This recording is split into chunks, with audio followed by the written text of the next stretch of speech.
maa ngi ñaan ci barkeb Cheikh Ahmadou Bamba Khadimu Rasul képp ku jóg taxaw ne sëñ Babacar yàlla na fi yàgg te àggal liggéey bi yàlla na ko ànd ak moom. sëñ Babacar Mbacke yàlla na fi yàgg te ànd ak liggéey bi. képp ku ko wax daal loo tàmbalee ci yàlla na ko Cheikh na am. ba kenn ku nekk jox sa loxo nga dendal ngir jëmmi Serigne Babacar nu baalantey ak te jàppante waat jàppante bu yees peq bis naka tey ci waxtu wii. nanu yeesalaat sunu lépp yeesal sunu pas-pas yeesal sunu taalibe yeesal sunu bëgg yeesal sunu yitte jëmmi Cheikh na Khadim ndax weer wi mooy sunu weer mooy weeru maamam Cheikh Ahmadou Bamba Khadimu Rasul lu Serigne Touba am ci weer wii la ko ko yàlla defale ndaw ñaa ngi nii amuñu bakkaar xamuñu dara bëgg yàlla ak bëgg yonent bi bëgg Cheikh Ahmadou Bamba Khadimu Rasul kon nanu xam ne yaa rabbi jaal liyal muridina mahan fi xisnika yaa rabbi jaal liyal muridina mahan fi xisnika alxasina wa shamna jibaa yàlla maa ngi lay ñaan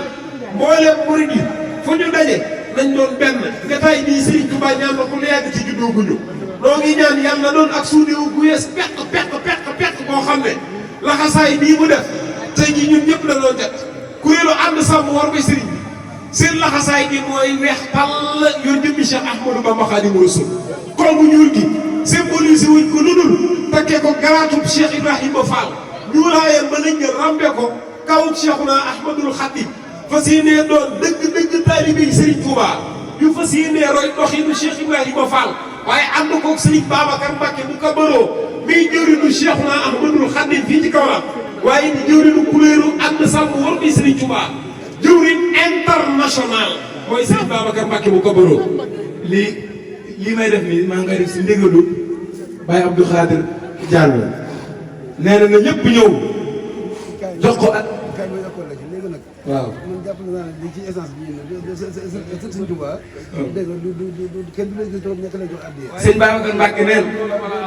déedéet parce que maam Cheikh boo ko jëlee maa ngi ñaan yàlla na nga taw lii addiya waa kuréel gi sunu addiya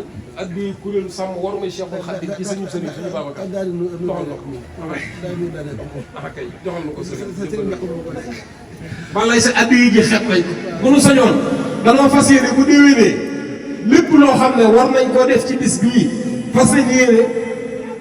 kuréelu ànd sàmm war may Cheikhul Khadim Mbacke ba nga dalee labal Cheikh Ahmadou Bamba yàgg na da ngaa toll ci war a toog ñu fay la sa bor te taalibe yi rek a war a mën a fay Cheikh Blaat nee na ku liggéeyal sëñ Bamba taalibe yi la war a fay te Mbacke ay taalibe rek la ñu taxawee doonuñu dara ci Serigne Touba lu dul ay taalibe